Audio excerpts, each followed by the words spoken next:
Hi. Hi, good to see you. Congratulations on all this. Thank you. Looks good.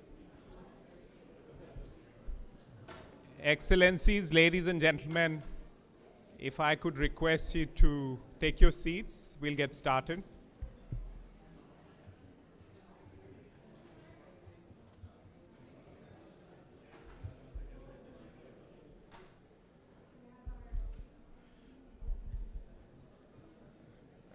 Quinton, at the back there, if you can ask everyone to come on in.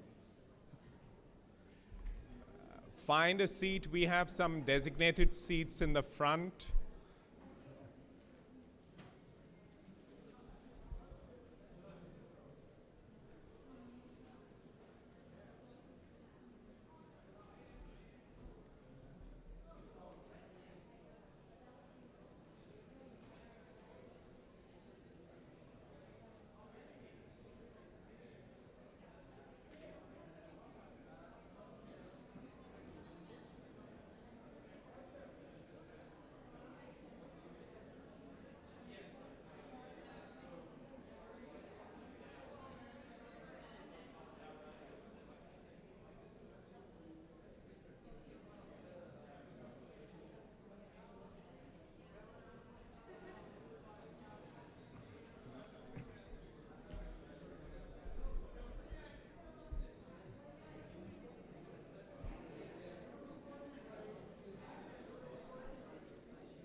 Let's just give it a minute or so.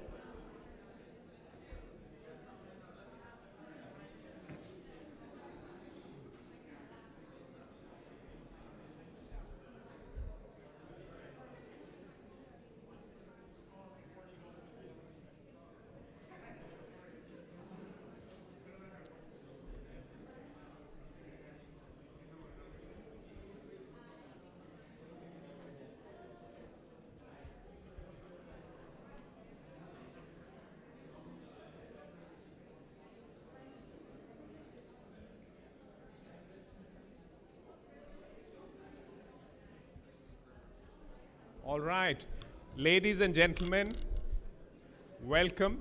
Welcome to the event on governing AI for humanity.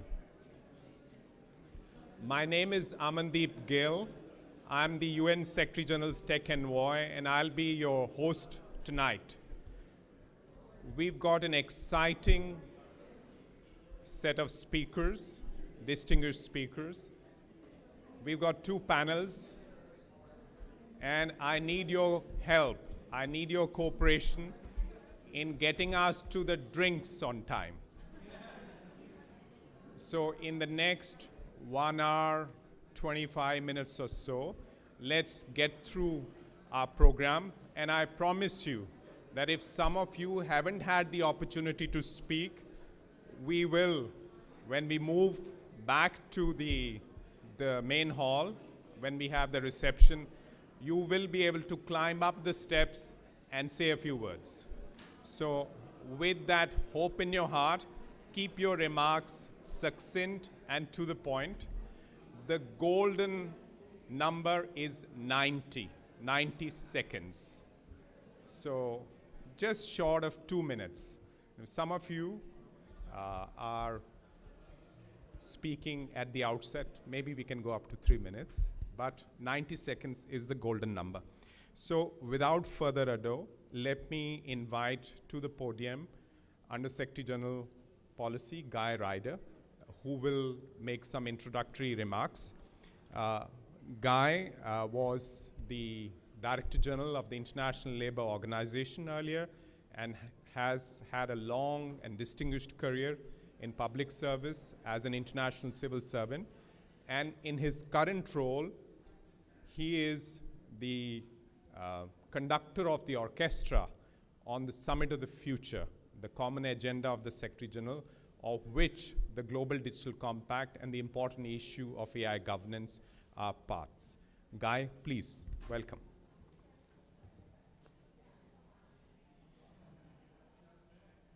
Thank you very much, Amandeep, and I will keep in mind your 90-second instruction.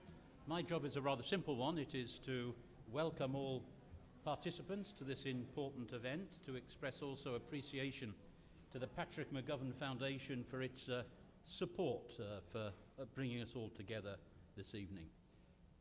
Ladies and gentlemen, if any of you were listening, the Secretary General said yesterday that we need to move fast and to mend things.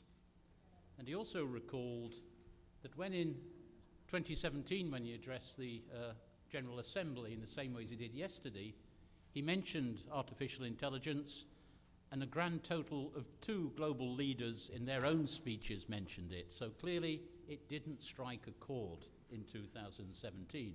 We're in a slightly different situation today, are we not? You may have seen as well that in the political declaration of the SDG Summit, which concluded yesterday evening, there is a commitment from our member states, and I quote it, "We will seek to better realize the benefits and address the challenges of artificial intelligence." It's not a bad way of saying why we're all here this evening. It's also why the Secretary General will soon appoint a multi-stakeholder advisory board on artificial intelligence. And really, we do hope that this advisory body will serve to meet that challenge from the SDG Summit and move the needle on the international dialogue on AI governance. This is where my speaking points descend into cliché. We all know that AI has tremendous potential. I'm not sure that we really understand what that potential is, and we're all aware as well, of course, of the potential risks. It is for the experts in the field, the people who are coming together, to work out how we maximize the one and minimize the other. And certainly we are seeing at the national level, regionally, internationally, more and more initiatives, be they public policy initiatives or those of private companies, to address the issues that bring us together. It is the hope of the Secretary General that the AI Advisory Board can complement and in some way bring together all of these efforts in a global conversation with a view to achieving governance interoperability, harnessing AI for good and addressing its risks. So with those few words, Amandeep, let me thank you for allowing me to be with you, and I wish you a very fruitful conversation. Thank you very much.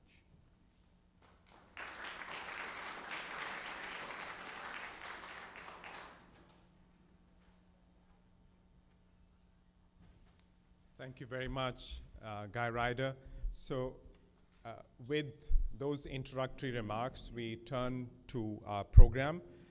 In our program that you might have seen, we had some keynote speeches from the ministers who are from the countries that are co-facilitating the Global Digital Compact process. So as if on cue, we have the distinguished minister from Sweden walking into the room.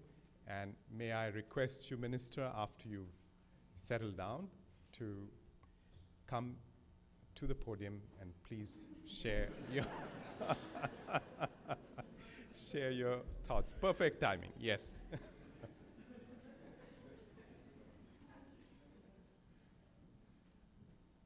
That's kind of a perfect timing, wasn't it?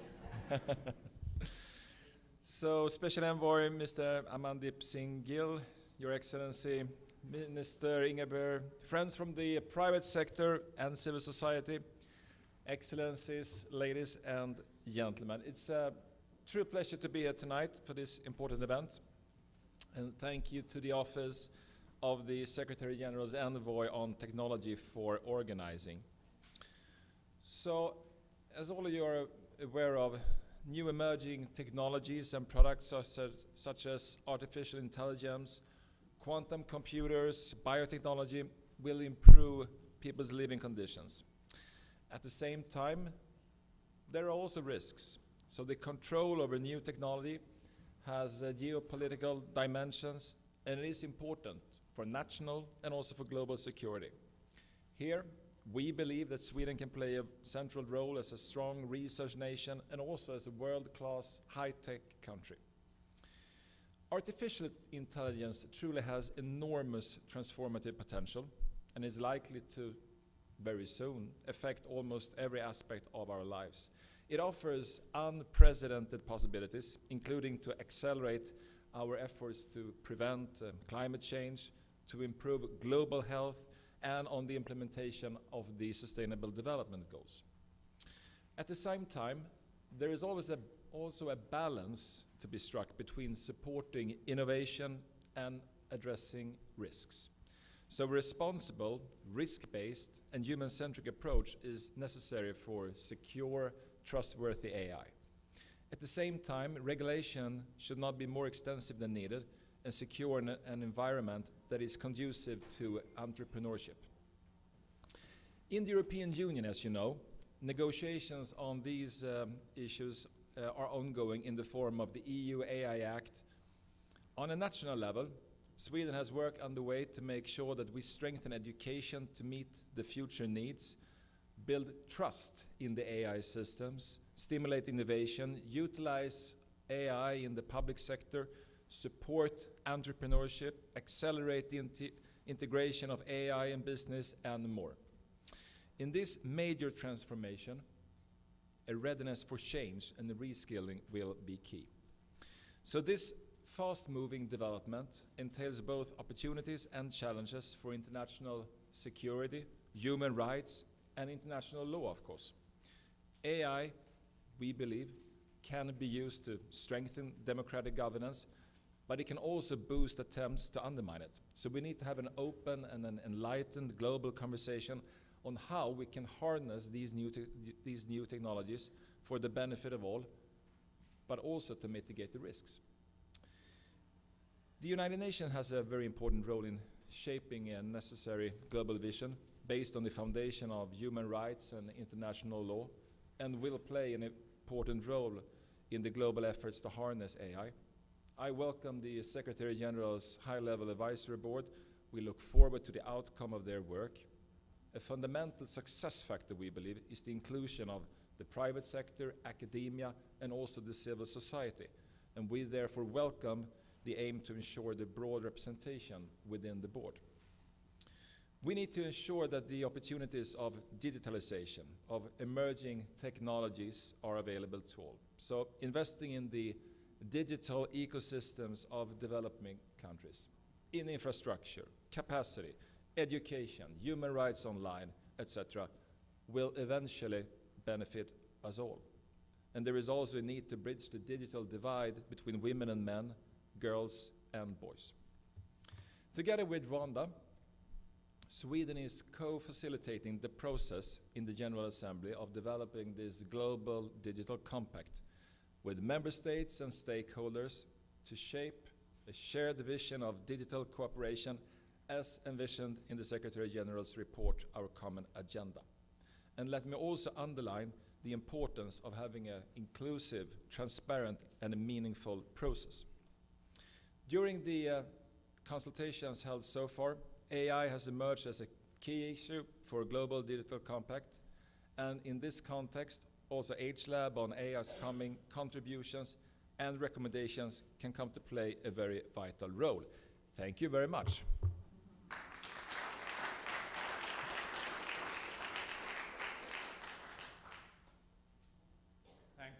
Thank you, Minister. Thank you for making that broader connection with the Global Digital Compact process. Next year at the Summit of the Future, this is going to be one of the 5 outcomes that the international community is striving for. So it's an important anchor point for our efforts on AI governance. It gives us a direction, a purpose, as we set out to put together this advisory body on AI. Now, Minister Paula Ingabire is delayed. We would have had the pleasure of her speaking right now, so we'll bring her back in later when we have the concluding segment with my dear colleague, Professor Marwala from the UN University. Welcome. traveled all the way from Tokyo to be here with us. So at this point, it's my great pleasure to hand over the floor to my dear colleague, Assistant Director General UNESCO, Gabriela Ramos. She's going to be the moderator for the first panel with representatives of governments. I don't have to introduce Gabriela. Suffice say that she leads UNESCO's efforts on AI ethics, among many other issues, and it was an honor to work with her to finalize those ethics in the middle of the COVID pandemic. Gabriela, over to you.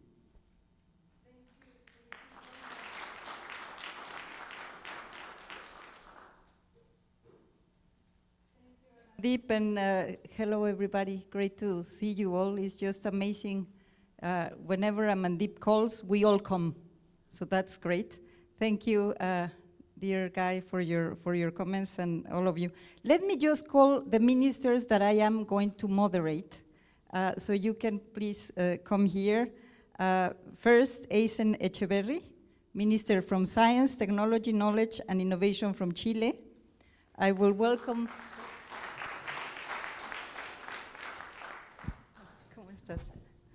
I will welcome also Minister Jo Ho Lee from Science and ICT, Korea.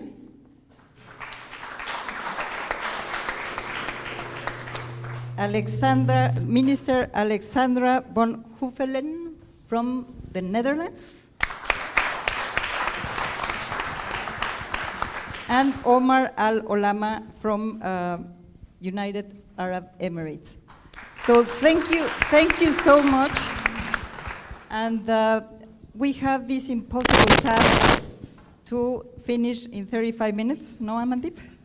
And therefore, this is incredible. He gives me this pleasure to moderate the ministers who are the ones that are going to share with us your wisdom, what are you doing, the policies, because you are in charge.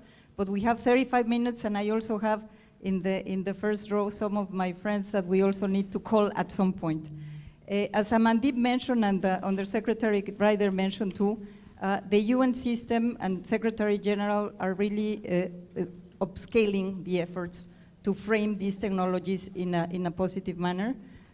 Yes, I counted with the benefit of having Amandeep in the group of experts that developed the recommendation on the ethics of artificial intelligence that DG Azoulay led, and we have 193 member countries signing to it. We welcome the US back to UNESCO, which is great. And so there is a lot of action in the UN system on implementing these standards, on working with you specifically. The ITU, the same, with Undersecretary Ryder, the high-level committee on program, we organized the work with the ITU. And you know what? ITU did a compendium that identified 300 initiatives of the whole UN system. And I see here many of my colleagues. So it's not that we have not been there supporting you in advancing a better framing of these technologies. But now the challenges are super high. We're here with this mandate that Amandeep has to integrate this advisory body. And then you also have your own agendas, no? Chile with all the legislations, including on neurotechnologies, the UE, the UA, in the AI Acts, the Spanish presidency. So there are so many movement that is advancing into framing differently these technologies. And so the question that comes to mind is, in this context, regional, national, different activities, what would be the additional value of this UN drive to deliver AI for good, to control the downsides, and also to be better prepared for channeling this amazing technology into delivering for good? So I will start with you, please, Minister, and you have 2 minutes. 2 minutes, okay. Thank you so much for the invitation. It's a real Is it working? Yeah. Representing Chile, but also I'm going to take advantage of the fact that I'm the only country from the Global South sitting at this wonderful table to maybe address Thank you.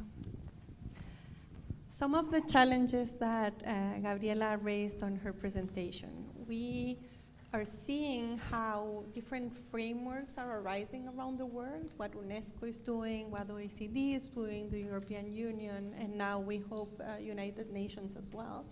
And those frameworks are an excellent tool for countries like Chile that want to start generating their own legislation, right? And it gives us a guideline or some common ground upon which we can actually build legislation that can, going back to the cliche, promote innovation, but also take care of the risks.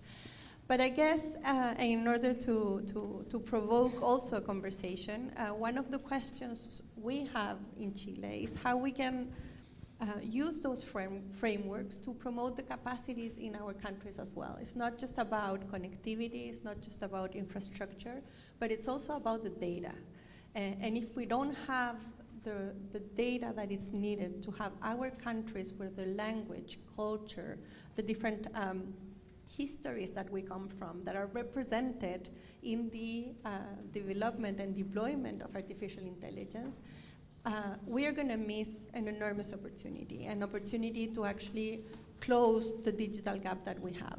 And when you look at the development of artificial intelligence from a country like Chile, what we see is a tremendous opportunity, because we see we're at a milestone, right? We are at the breaking point where we can actually take the decisions that are going to make artificial intelligence something different than the first wave of digitalization, where many countries were left behind, right? Mm-hmm. But that additional action is one that it's not going to happen by itself.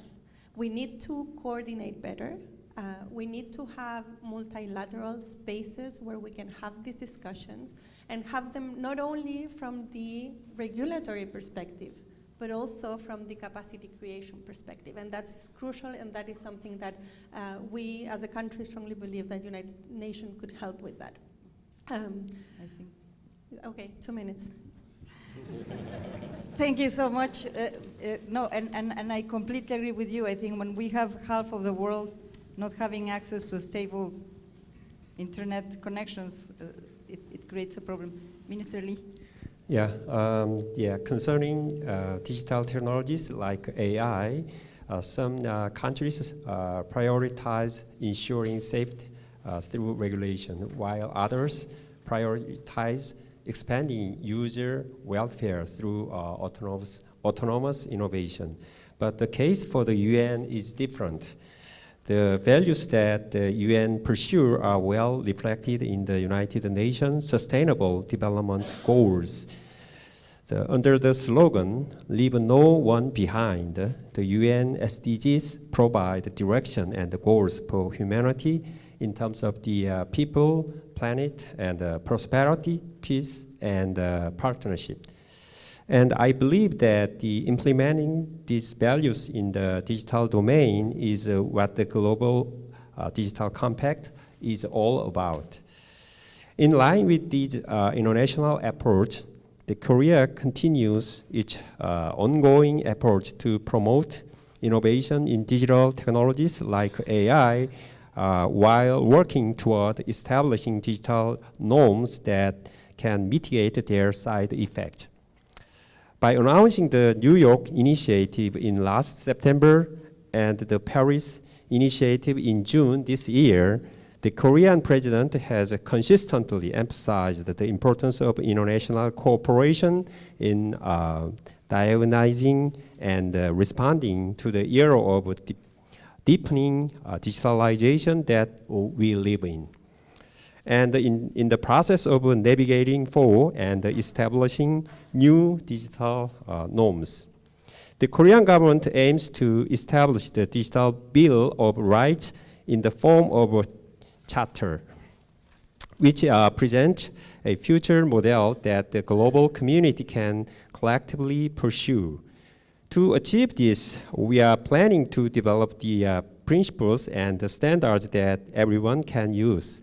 Also, Korea is working on establishing and operating information access centers for 43 countries to enhance the ICT capabilities of developing nations.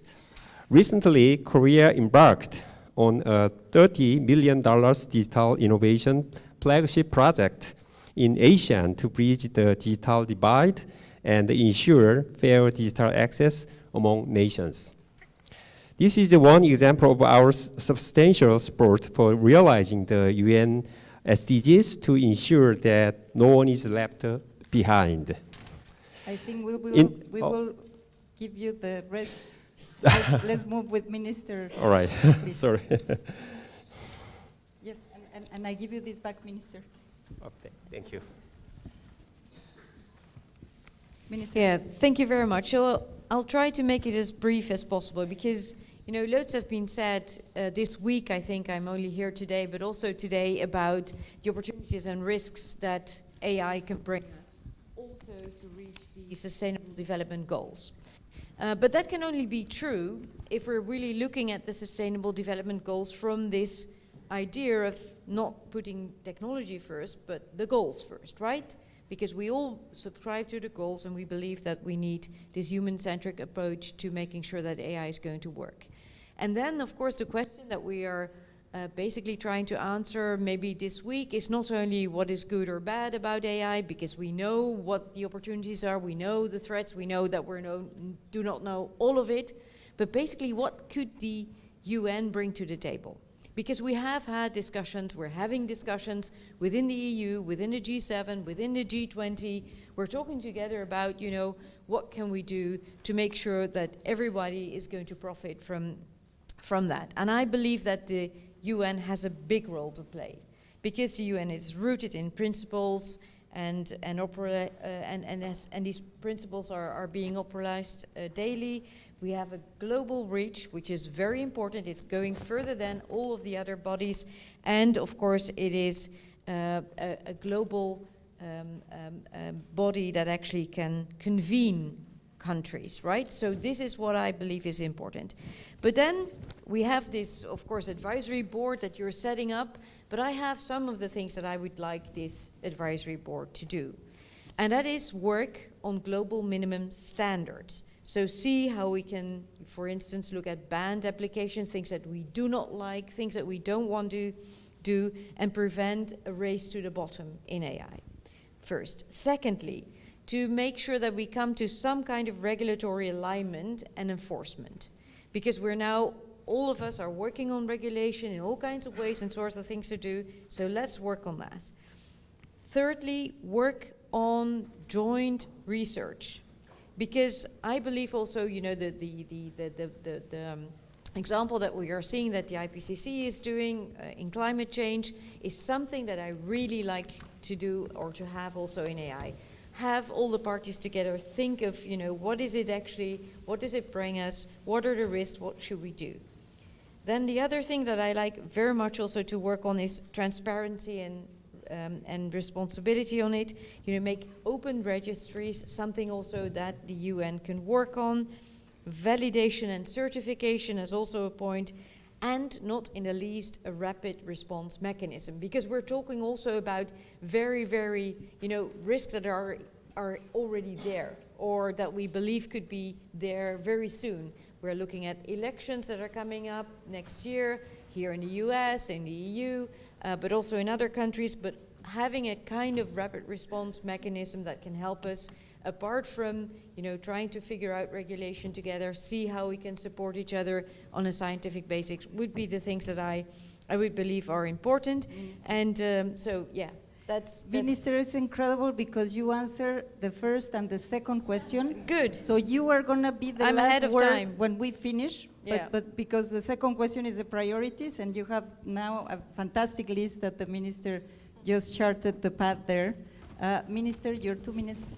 Thank you very much. I haven't been this scared of the time police as I am seeing you cut people off, but thank you very much for having us. And in all honesty, I'd like to just echo my colleagues here and the points of view that they've had, but I'd like to share with you a different perspective, maybe on the governance of AI and what is the possible way for us to move forward. The first is, I think the governance of AI is a broad statement that unfortunately will lead to a lot of deliberations and talks without us actually seeing progress, because artificial intelligence is not one technology.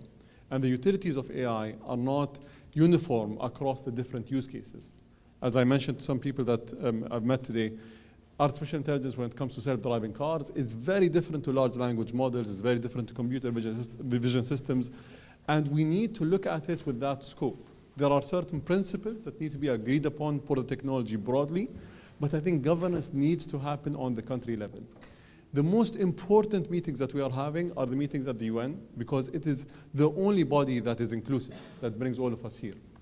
And I think that's why the UN has a big burden on its shoulders to actually ensure that this inclusivity helps push us towards having certain principles that are agreed upon by all member states on what AI should and shouldn't do. And I'd like to take here or quote Mustafa, who's in the room, Mustafa Sulaiman, who said that developing this technology is not about what we say yes to, it's about what we say no to. And I hope I quoted you correctly. I think we need to understand what we need to say no to when it comes to the development of artificial intelligence, and what will ensure that this technology responsibly develops for a better future for everyone, because these technologies cross borders. Thank you. Thank you so much, Minister. Let me now call on our friends in the first row, starting with Minister of State, Carme Artigas. And actually, it's great to have you here. You will have less than 2 minutes, but to make a comment on this question. But great, because you are in the presidency of the Spain presidency of the European Council, and therefore delivering for these AI acts, and so.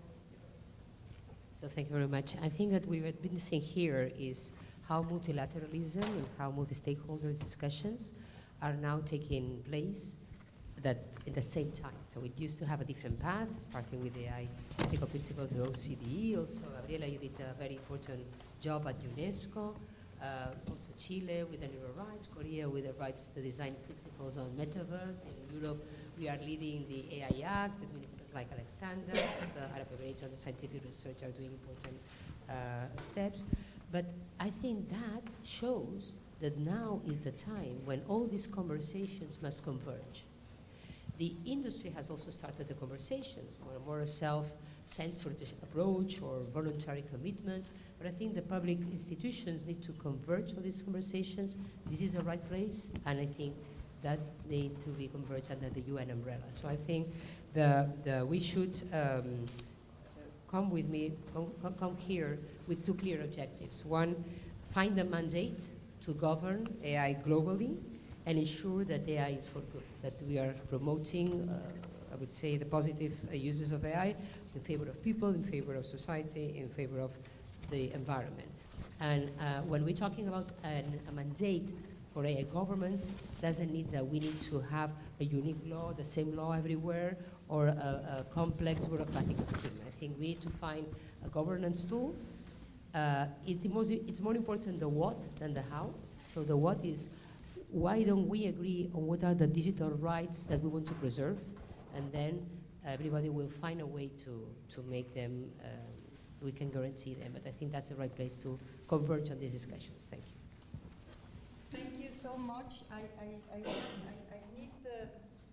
I have the Minister Sam Alga-White from, there you are, Minister. Yes, if you could stand. Thank you very much. I'll try to stick to the time limit. This is, a very difficult task, but what an insightful discussion, on the issues of AI and the governance of AI. First of all, I'd like to show and emphasize our support from Saudi Arabia for the Secretary's General initiative on creation of a high-level advisory board on AI. And to cement this support, we recently announced the Center for AI Research and Development, Research and Ethics, ICARE, which is, will help improve the research and development in AI whilst taking the ethical part into consideration. I believe the key word that we have here is collaboration. As a field that such an AI which advances very fast, the results will not be pleasant if the global community collaborated together to help that. And I'd like to shed some the light on some of the efforts that we did. We worked with the World Bank, the Digital Development Partnership Program, to advance AI in different countries. We worked with, actually we sponsored the ITU's AI Readiness Framework. We worked with the Office of Secretary General Envoy on Technology to push responsible AI. Not only that, we worked also with the private sector. We worked with Google Cloud, and we launched the Elevate program to train more than 25,000 women globally. I'm out of time. Thank you very much. Lastly, I just want to reemphasize our support for the initiative, for the high-level advisory board, and we look forward to work shoulder to shoulder with the global community on the issues of AI. Thank you. Thank you so much. And great that he brought the gender agenda, which is so important if we talk about inclusiveness. I have Minister Palak from Bangladesh. There you are. So please. Thank you. Thank you very much for giving me the opportunity to say a few words about AI, because I'm not that much expert on AI, but I am really dependent on AI, especially whenever I go, I try to use ChatGPT to prepare my speech, and I'm very much used to it. And I hope you all are agreed there is a huge potential for using AI in education to create more job opportunities. At the same time, it is a great threat. So my humble proposal before United Nations to create and introduce a virtual platform using AI to identify the possible framework, policies, and laws, and how we could be introducing all of our laws, policies for each and every countries, like what we are following over the decade or 2 decades for securing our cyberspace by introducing cyber security. We have some examples from European Union, how GDPR they have introduced to actually combat or to tackle these data protection and everything. So my humble suggestion to UN to consider to introduce a virtual platform. At the same time, I think how we could introduce the policies and the laws and the framework for each of the countries, because we would like to use AI ethically and positively. We don't want to see that AI is actually controlling our policies, even politics in future. Thank you. Thank you. Thank you, Minister Amandeep, on your control. I'm being told that I need to wrap up. Okay.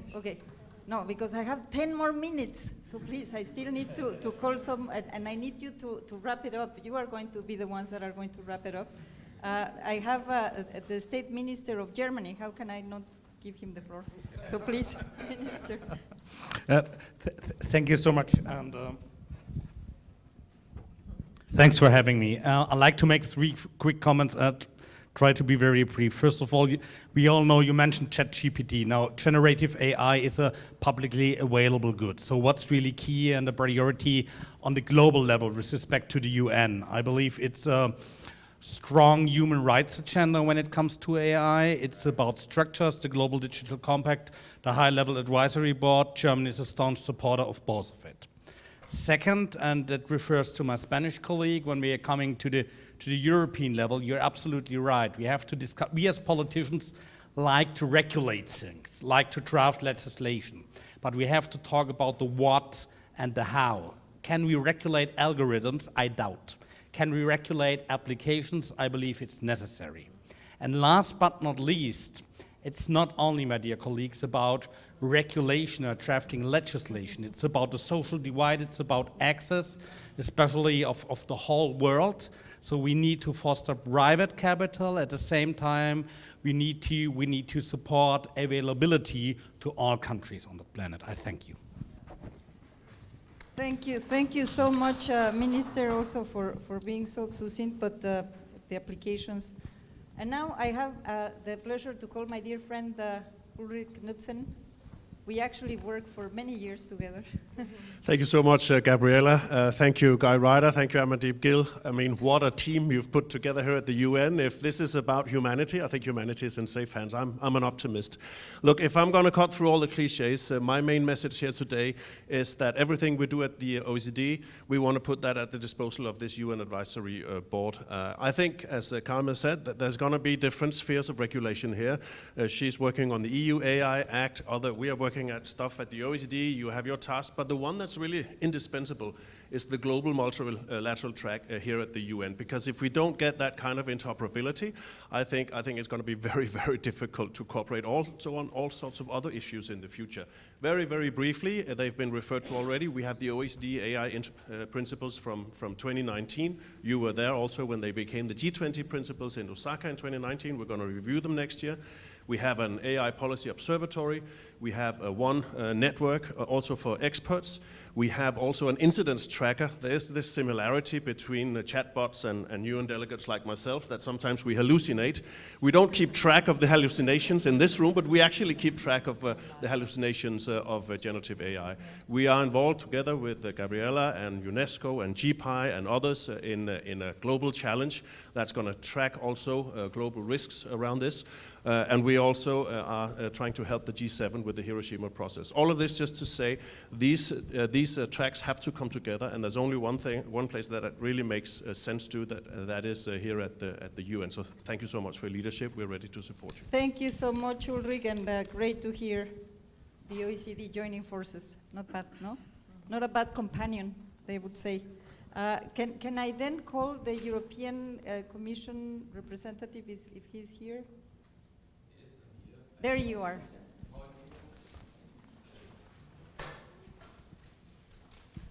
I think I can say the same as the colleague from the OECD. The European Commission will make everything available what we are working on in AI, industrial policy, education of people, and of course the AI Act.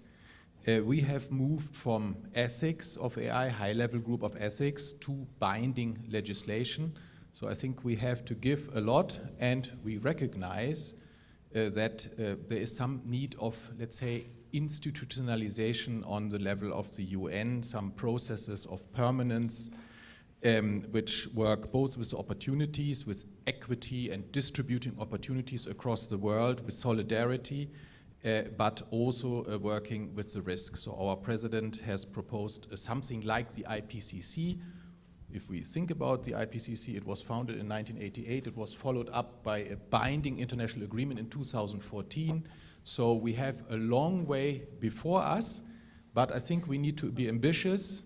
AI will be with us probably forever. It will be ubiquitous, and therefore it's a good thing that the UN takes in hand this institutionalization, and at least the terms of reference for such an institutionalization should come out of this advisory group. Thank you very much. Thank you so much. I think the messages are just so clear in terms of the universality, the inclusiveness, SDGs, human-centric, the converging of all these efforts, and the credibility and legitimacy of the UN system, I would say. So great messages for Amandeep, who actually is going to lead the charge. Now we go back to finish with the comment of what would you advise the advisory group to be in their priorities. And you start, please. Then we go with Minister Lee, then with you, and you will close off, Madam Minister. I will be really fast, and I'm just going to replicate some of what my colleagues said, but 3 ideas. First of all, let's not forget about data, and data has to be present, and the Global South needs to provide data that comes from there on biodiversity, on culture. It's not only the language, but it's also what we are, and that's really important and has to be somewhere in the discussion. Second of all, I agree, it's not about artificial intelligence, it's about the SDGs and how artificial intelligence can help on that direction, and that gives us priorities, and that gives us an orientation and a roadmap that it's easier for countries to follow. And then third of all, we are making a big effort with UNESCO. We're having a big conference in October, More than 15 ministers of science and technology from all Latin America are going to get together in Santiago. And the idea is to also have that space of conversion, right? So we can provide also a unified voice to the UN and to the other different fora and participate from those needs that I think are extremely relevant if we want to achieve AI that it's inclusive. Thank you so much. And then you have more platforms that are ready to support you and help you, because one of the things that we also heard is to learn from each other, to bring the benchmarks, to bring the knowledge around. Minister Lee, please. Yeah, after going through the 1 year broad-based public discussion, Korea is now preparing to announce this month the Digital Bill of Rights that present a new set of norms for digital technology, including AI. I hope that the UN high-level advisory body on AI expand its AI-centered discussion to a larger scope, so that it lays the foundation for international agreement on digital norms and governance. As a responsible member of the international community and model digital country, Korea will actively take a part in building global AI and digital convergence together with the UN. Going forward, we hope to continue our close cooperation with the UN. Thank you. Thank you so much, Minister. Thank you very much. I think the first thing that I would say, and I know this might be controversial, I think this needs to be multilateral organization facilitated, private sector led, government endorsed. And why I say that is because the private sector understands this technology much better than any government in the world. We need to ensure that there is a proper conversation that has the experts in the room, that the government can actually help guide with the multilateral organizations, but we know what can and cannot be done across geographies. So I think this is the first thing. The second, it needs to be an inclusive conversation that includes everyone, and we need to ensure that we have all points of view, whether it's civil society, all governments, as well as the private sector. The third thing is, I think it needs to be a set of principles or a guiding governance framework that can be understandable and implemented either in local jurisdictions or as well on the international community. So we heard about the IPCC efforts. Incredible. Took a long period of time to actually put in place. With AI, the technology is actually evolving at such a pace where we cannot afford to wait from 1988 till 2010 or 20 years time span. I think we need to move much faster than we've moved with any other technology. And we need to have agile frameworks that will allow us to be able to iterate and also improve our regulation as time goes. Thank you so much.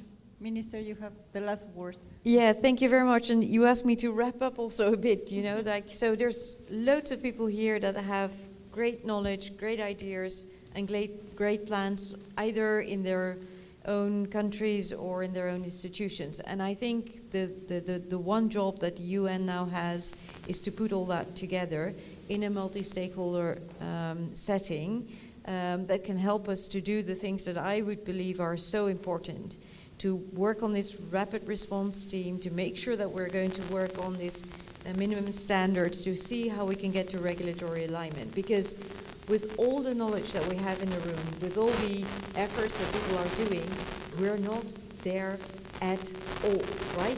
There's still huge risks at stake as of today.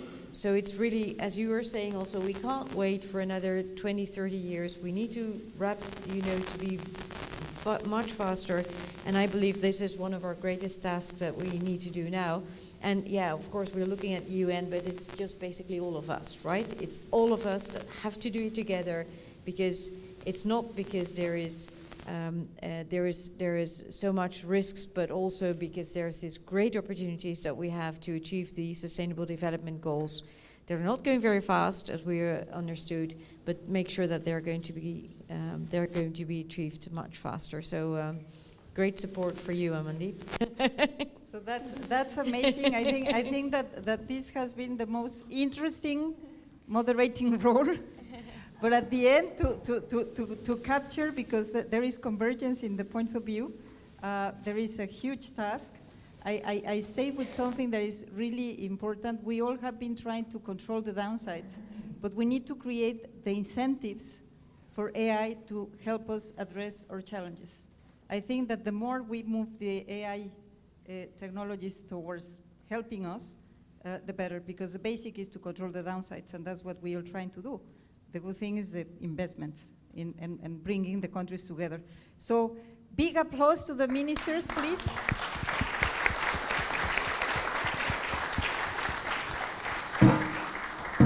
Amandeep, you introduce the next speaker, or you want me to bring him? I wanted to ask you to give a big applause to the moderator.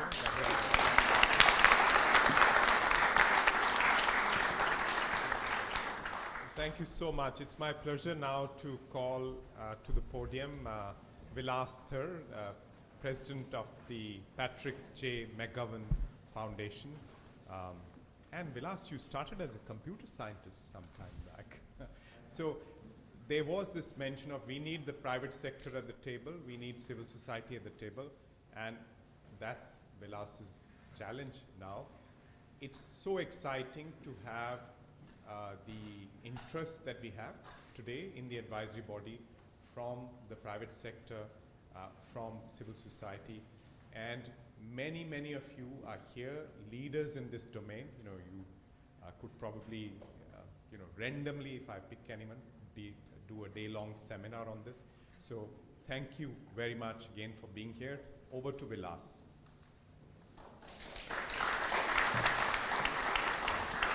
Thank you so much, Amandeep. Thank you all. Good afternoon. I wonder if I could start with a little bit of a confession, maybe one that might resonate for the people in the room. When I sit and I listen to brilliant people speaking, unfortunately, a small part of my mind wanders. First to the beautiful room we're in, then often to the fact that it's a sunny day in New York City, a city that I love, and then often to poetry. And I thought I would just share with you one line that's been speaking to me today. That so often we're wrapped up in the questions of today that we don't always leave space for the answers of tomorrow. My work in civil society, leading the Patrick J. McGovern Foundation, is to focus not merely on the short-term risks, the regulatory needs, and the examples we have to show of how we make sure that we govern for the short term. And certainly not to spend too much of our time thinking about the existential risks or the other kind of hallucinations of AI and people that might come for the long term, but rather to focus on the missing middle. The space where we build the kind of technologies that actually transform us from a world created for us by technology for profit to a world designed by technology with purpose. So let me bring a little sunshine into the room so that minds don't wander. I look around and I'm excited to be here to acknowledge the work of individuals, communities, and civil society around the world. Organizations like Technovation that are training 25 million young women to become AI scientists. Organizations that are building tools that approach climate challenges not through the lens of global finance policy, but through the responses of communities at the front lines of vulnerability. I look at the work of institutions like the United Nations, and I see such incredible work that's already happened. The work of standard setting at UNESCO, the great examples at AI for Good at ITU, the work of the teams at UNDP that are trying to build real, meaningful applications that transform communities' lives. And of course, the leadership of Amandeep Gill and the Secretary General himself, who has taken on a priority to say, let's create an inclusive future around these topics. Now, it strikes me that if that's the vision that we have, as Amandeep said, we live in a world where today much of technology capacity sits inside of private organizations.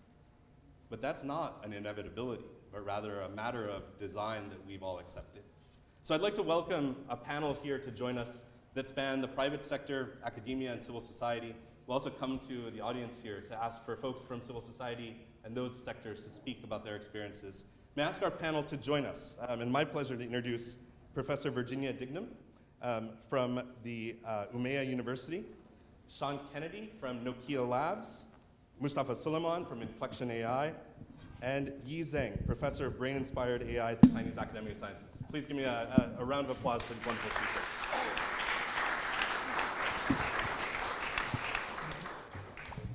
Thank you so much for joining us today. I have to tell you, I'm probably not the best at time discipline, so I'm also going to use a clock here, and I will step in to make sure our audience has a chance to enter the conversation.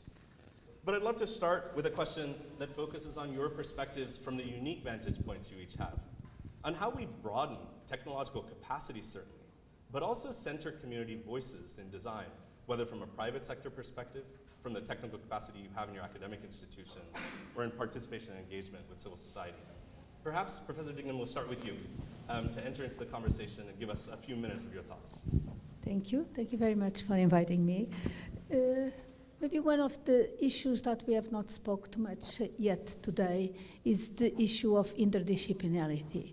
AI is not a technology. AI is much broader than a technology, and we cannot address it from an engineering perspective.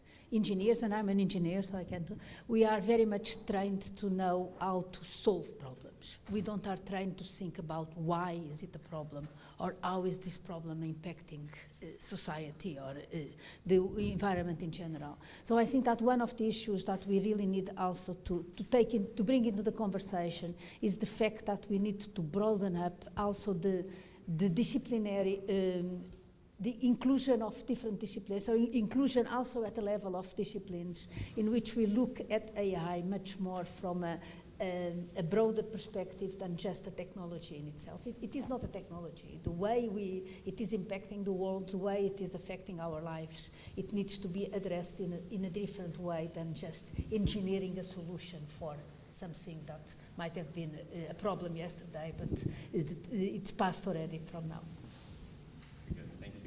Sean, maybe I can ask you to come in. You hold technological capacity in your institution. How do you think about the questions we're talking about today? Yeah. It's just so many mics to choose from. Hello. Just juggle mics tonight.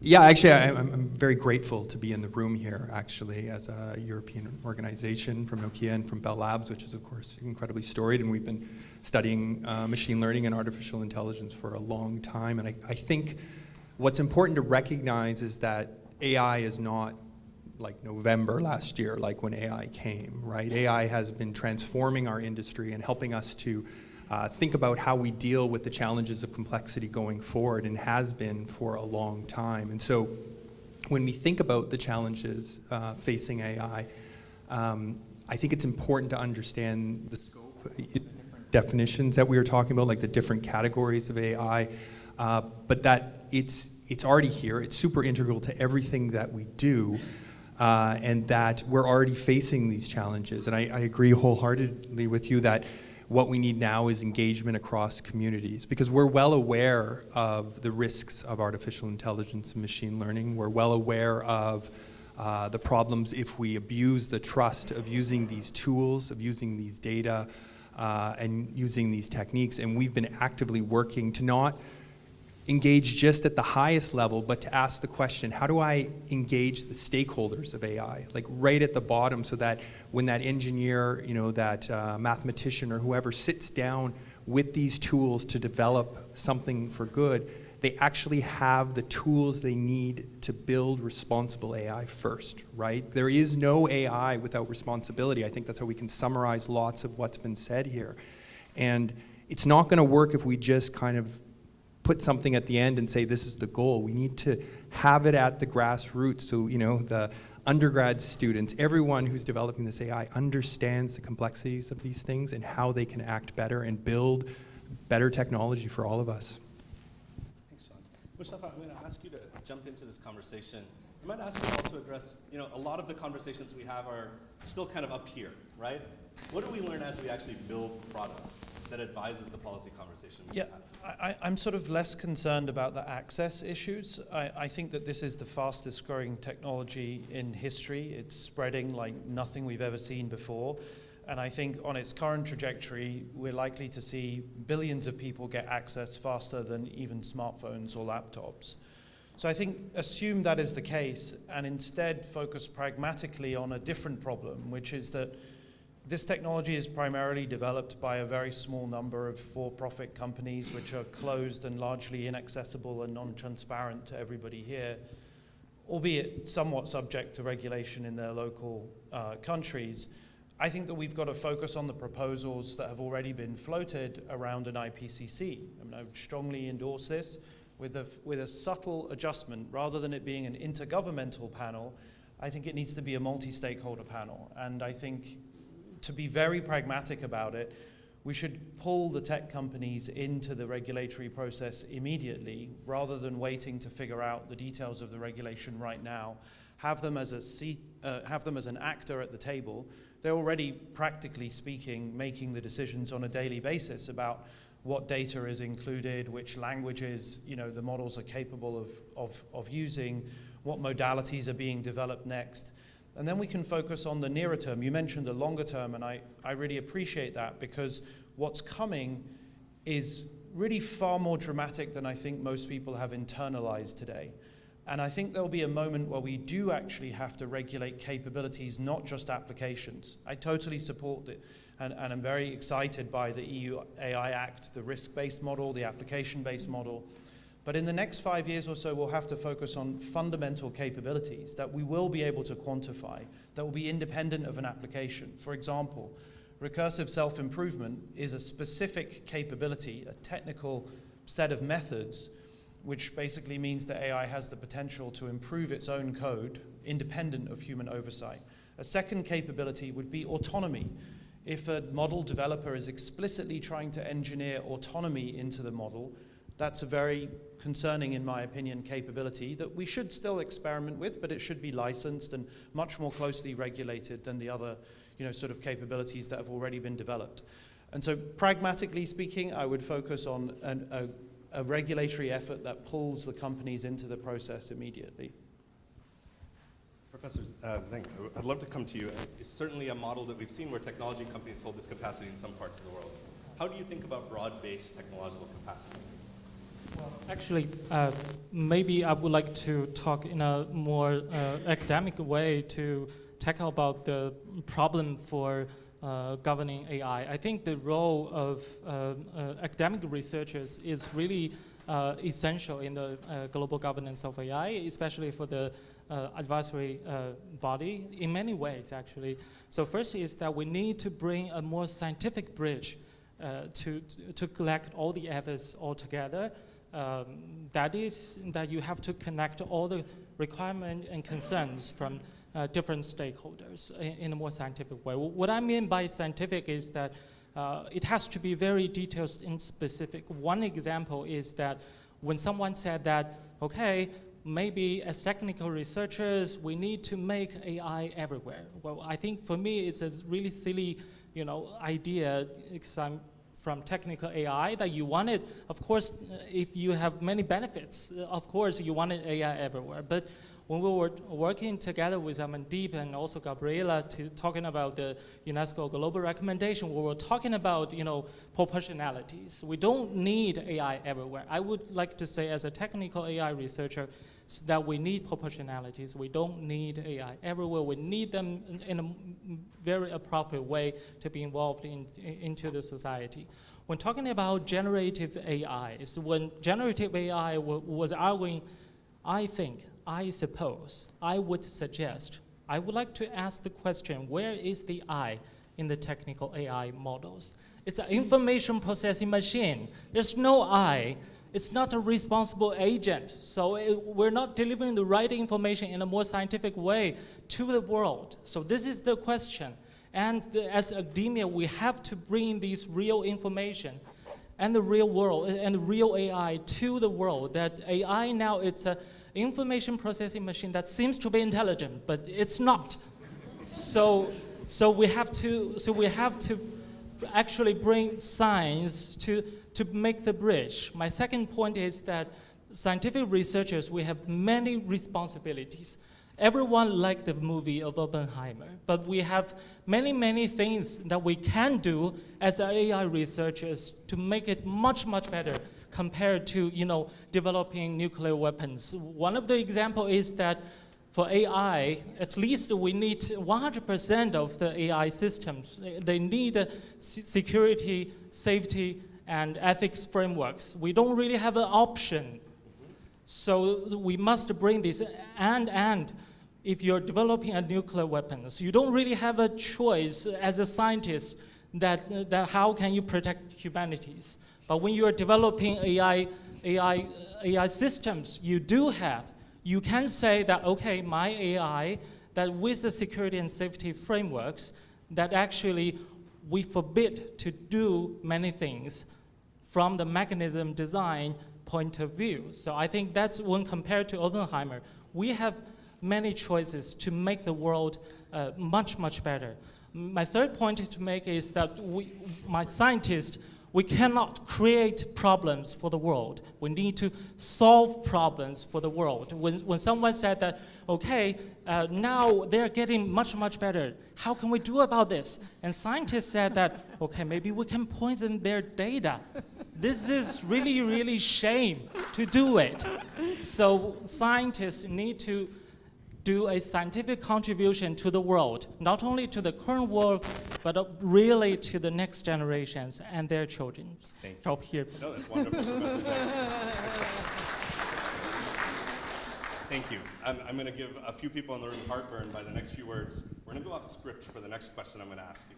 But I'll share it with you now. We'll go to the audience. We'll come back to you. Too many of these conversations are about all the risks of AI. And not to minimize them at all, there are many. But we talk about them all the time. I'd love to pull on this thread, Professor Zhang, that you've shared, and I'll ask each of our panelists when we come back to you. Tell us not about the risks of AI. Tell us about an opportunity in AI from a regulatory, a policy, a multilateral perspective that you haven't heard in the conversation before. Let me sit with you, let that sit with you, and let me come to the audience. I have a list here. Could I go first to Evelyn Miller from Meta? Sure. Please. Here you go. Thank you. Thank you, Mr. Dar. I'm Evelyn Miller. I'm VP of Data and Privacy Policy at Meta, and we are overseeing some of the work on AI at our company. And wow, you are all saying so many interesting and wonderful things, all of which resonate with us as a company. We support all that is happening here at the UN, including the high-level advisory board. But I call attention to, I think, what has been said, and I feel like I'm being a little bit redundant here, that, you know, it is technology that even as it's been around, it's still in its early stages, and to know exactly what is down the road is unclear. What we do know is that there are risks, and we do know that there are exponential benefits also from this technology. So as we go about trying to create frameworks, regulations, soft laws, throughout the different organizations that we've heard of today, the OECD, you know, ASEAN, different organizations, we need to consider that blocking the innovation will also block all the good that comes from the innovation. It's important to see that, to manage the risk, to focus on, I think we just heard from someone else, the use, right? What the use is about rather than the technology itself. Thank you. Thank you. That's very powerful. I'd love to go next to Caroline Laveau from MasterCard. And after that, I'll come to Michelle Joanda from the Ministerial. Please. So hi, everyone. I'm the Global Chief Privacy and Data Responsibility Officer at MasterCard. I lead a global team of over 150 people across 30 nationalities and across a variety of disciplines. Very important, right? Lawyers, engineers, data scientists, compliance officers. So we have a ton of disciplines there. And our team is responsible for advancing our AI governance program that is centered around 7 foundational principles, including privacy and security, transparency, accountability, and inclusion. And our position as a company is really, really clear. The only AI is responsible AI. And we have decades of experience in developing and deploying AI, but also creating the governance structure to make sure that it's being done responsibly. And to give you a sense of the impact on our company, but also on the whole financial ecosystem, we use AI to detect fraudulent activity and to prevent cybercriminals from stealing billions of dollars. In the last 3 years alone, our AI-powered solutions are estimated to have saved $35 billion in fraud. Now, as AI continues to evolve, we see policymakers around the globe trying to regulate it. If you take just last year, according to the World Economic Forum, 127 countries have passed AI-related laws. And so as more countries are regulating, it is crucial, as we've heard it, that we work towards more global convergence. And I'm going to quickly wrap up. That's the reason why, as we are here today, we really believe in the power of a dialogue and partnership. and we would be really, really happy to contribute, to share experience, the tools, the governance that we have implemented, and basically our journey to translate these AI principles into practice. Thank you. Thank you, Caroline. Wonderful. Michelle, Michelle, you've been a voice for equity and participation in responsible technology. I wonder if you'd share a minute or two of comments with us. It is wonderful to be with you today. Michelle Jawando, and I am the Global Senior Vice President at Omidyar Network, which is a social change venture.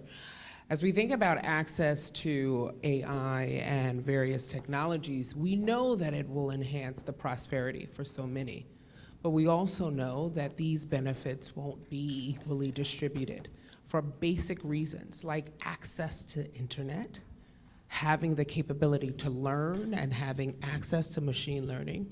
And so some of the work that has to be done today has to be focused on how do we continue to focus on the needs of those who are underrepresented and often don't have our voices in the room on their behalf. And so a huge portion of our work has to also include how do you develop a generative, inclusive, multi-stakeholder vision. If we can imagine and step back and go back to our imaginations as young people, when you thought about this moment of digital technology, all that we imagined were good ideas of access and opportunity, healthcare, resource, research. And yet we step back and we often don't have those conversations in the rooms that matter. And so much of our work is developing a generative vision that's inclusive and that brings many stakeholders together, and excited to be in partnership with you to do that. Thank you. I think we'll take time for two more. May I call on Max Peterson from AWS? And Linda Bonio, I will ask you to speak afterwards. Please, Max. Hi, thank you. I'm afraid my office didn't get the memo, Tech Envoy Gil. They said I was supposed to provide a one-day-long seminar. So with the time constraints, I'm going to try and wrap it up into 3 quick points. I think the first one is we've talked about the risks and the need for responsible AI. Amazon's actually excited about the work that we're doing right now with the UN to implement AI for good. 2 different programs quickly, the World Food Program, where we're using AI and ML to help address the Zero Hunger, Zero Waste initiative, and with the World Health Organization, where we're actually helping them build AI-powered tools to deliver world health information that's accurate and timely. So, I mean, there is tremendous good that can come of this, but it has to be responsible. I would say the second thing is that AWS and Amazon have over 20 years of working and building AI systems and then harnessing the power of these to deliver good and to deliver it in a responsible way. You know, in short, the calls that we've had for a multi-stakeholder collaboration, I think, are 100% right. And we've had that practice of actually translating it into practical implementation. To make sure that it in fact is used for good, that customers have transparency, and that there is fairness built into the responsible use of AI. And the third one is simply, we're excited about the opportunity here to participate in this dialogue. We've worked with governments around the world to help develop these ideas that are workable to deliver both responsible AI, to deliver and protect civil values and civil society, but also to not shackle the innovation, because there is a great opportunity in terms of AI for good. And so we embrace what the UN Secretary General challenged us to do, and that's race to create AI for good. Fantastic. Thanks. Thank you so much, Max. Appreciate it. Maybe for our closing comments from the floor, Linda. Okay. Thank you so much. My name is Linda Bonio. I am the founder of the Lawyers Hub. I'm based out of Kenya, and we work on digital policy across Africa. So my first comment was just to reiterate what Michelle said about the people. How do we connect everybody else to be on the table? I'd want to just mention, about 3 years ago, we got a good grant from Omidyar Network, and I want to just appreciate them for bringing us on the table. We spoke about AI 2 years ago in Africa and how we could regulate AI for Africa. It looks really new, it looked too early, but now we look back and we see the essence of really upskilling and reskilling regulators to also come on the table. So there are two things that I'd want to mention. Africa now is powering a lot of industries in the US, especially within the gig economy. I think we need to think about AI in the context of labor and see how we are going to deal with content moderators. You know, what are we going to do with AI workers, people who are working remote, and how does this particular technology really impact them? I think those voices need to be brought to the table. And then two, I think that we need to look at ways to further innovation, and especially just rethink what happens to competition laws in the middle of AI. How do small companies actually innovate and they have no access to the kind of data and the kind of capabilities and computing power that companies, the big companies, have in this day and age. And then finally, I think that we need to think about infrastructure and see ways in which you could actually invest in digital public infrastructure that would further the global south especially and get us to the same level as this. I really hope, and I'm really grateful for the work that Amandeep has done to bring our voices to the table and to ensure that the African voice is also heard in the policy discussions. So thank you. As we come to the end of our time, I'm sorry that we have so many incredible voices in the room. I wish we could hear from everyone. Joy, I see you from the Algorithmic Justice League. Incredible leaders in the room that are working on these issues. But as we wrap up, I'll come back to our panel. In very short, maybe 1 to 2 sentences, I'm going to ask you an opportunity in AI that we just have not talked about enough. Please.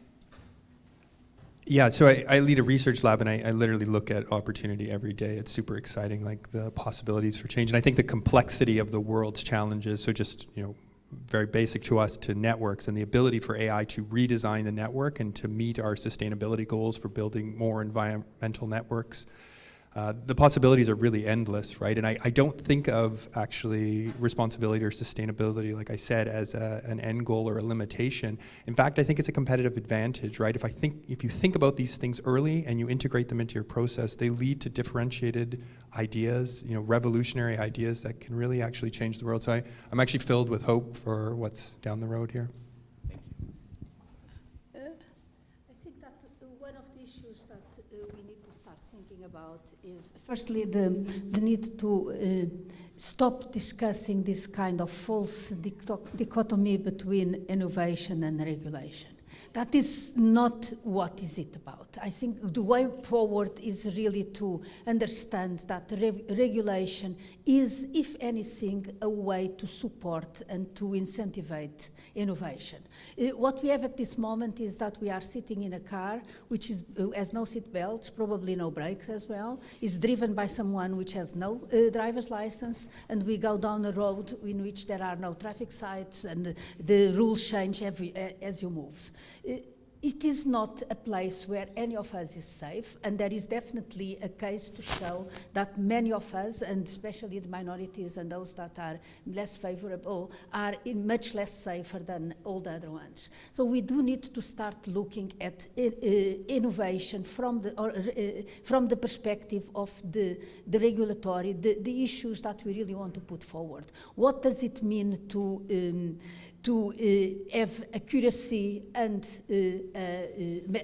much less energy costs? What does it mean to have safety and inclusion at the same time? What does it mean to have the short-term benefits and the long-term benefits? These are the questions which we can have the regulation pushing it forward, and definitely pushing forward much more further than the words of responsible and good AI, which doesn't mean nothing anymore. I wrote a book called Responsible AI. I'm now thinking about the irresponsible AI book. I think it will be a much more. Thank you so much, Professor. That's great. Wonderful. Thank you.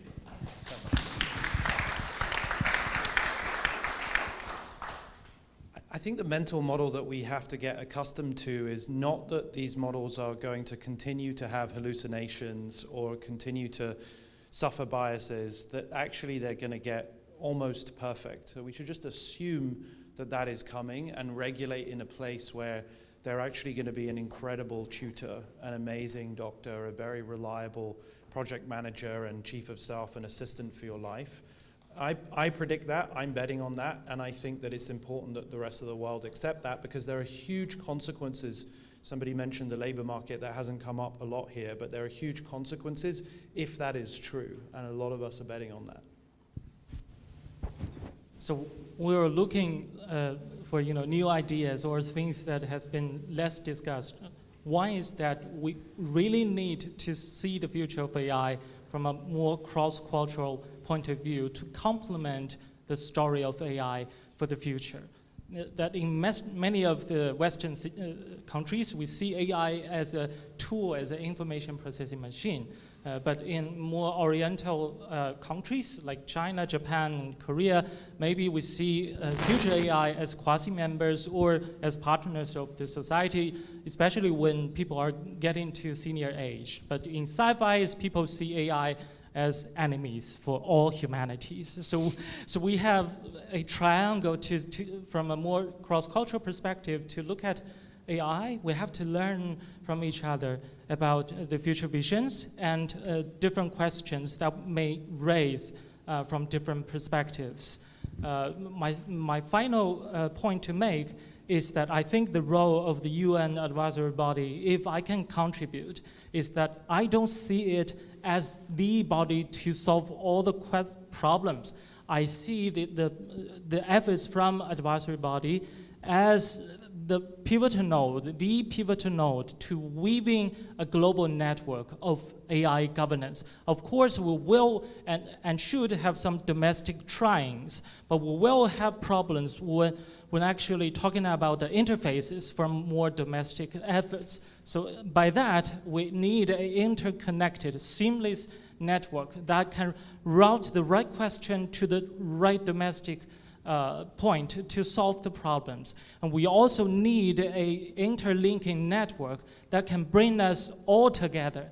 Like I said, we're not creating the work for ourselves. Well, when I was talking to my girl, I was always very worried that maybe 10 years later, she will say, "Oh my God, Dad, look at the world that you are creating to us, what you have left for us." I think that can make me cry, actually. So I think with the advisory body on AI, we wanted really to bring a more interconnected world for us all together. Thank you. Thank you. Well, let me then sum up and close, and let me actually take moderator's privilege to disagree a little bit with our if that's okay. I don't want to live in a world where we rely on the idea that technology will somehow be perfect. I do not believe that. But I do believe that these tools maybe give us a new tool to interrogate our own biases, our own structures of inequity, to think about new models of governance, to think about how we center communities, to bring voices that have always been left out of the conversation, not into it, but to lead it. I think there is an opportunity in what you have shared that gives me great hope, not about a story 10 years ago when my own nieces and nephews will look to me and say, "We're sad for what you have left us," but rather say we're excited about the opportunity where technology supports our human interests and our dignity. And for that, I want to thank you all for the work that you do, and I want to thank you all. Thanks so much.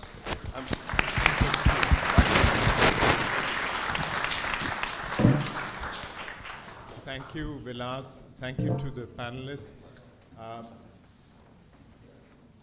I promised at the outset that we'd have an opportunity to hear more voices at the reception.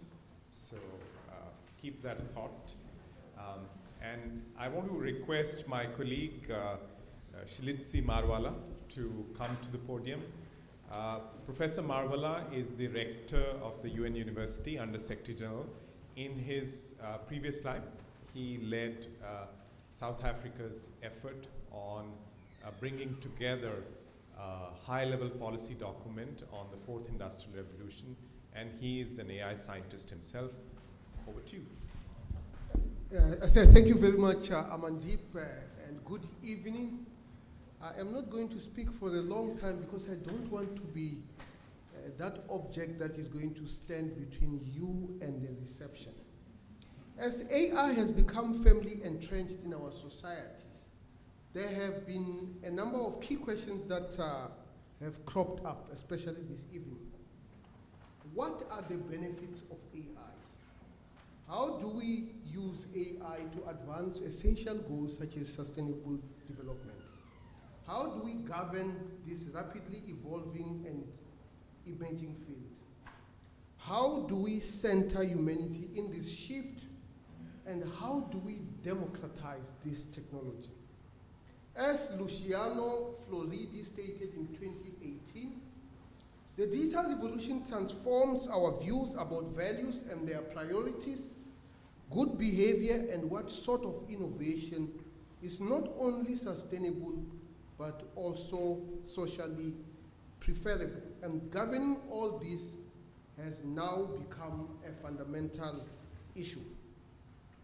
Unextricable from this conversation is humanity.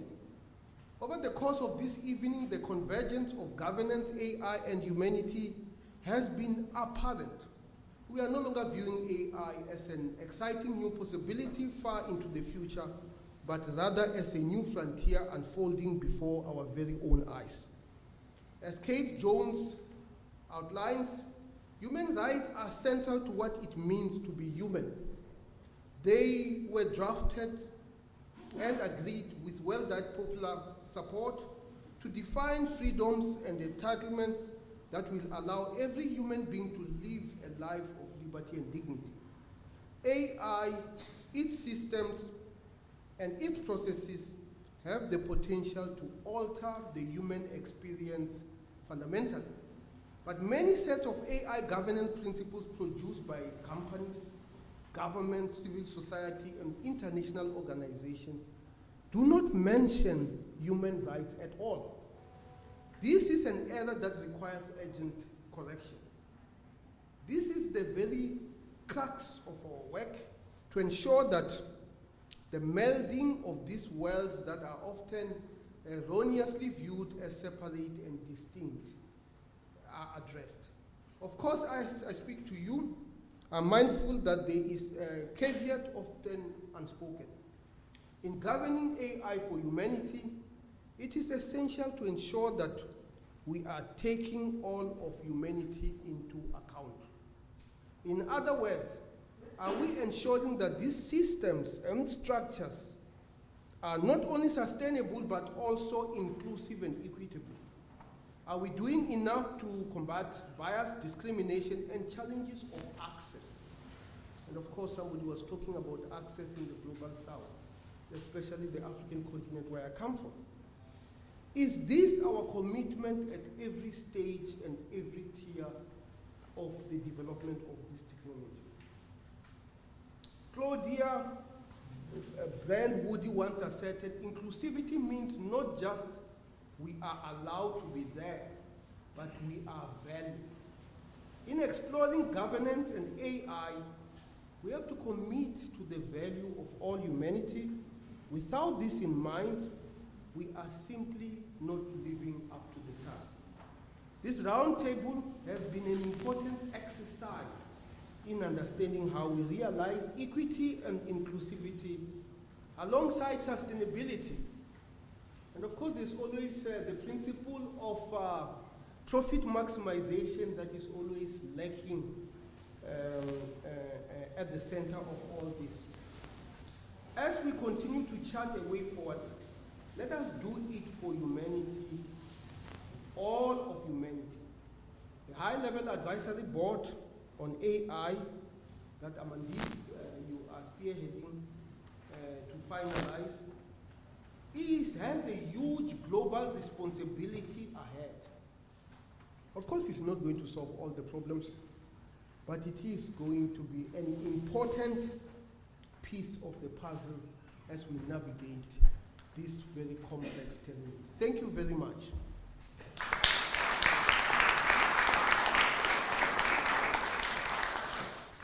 Thank you very much, Professor Marvala.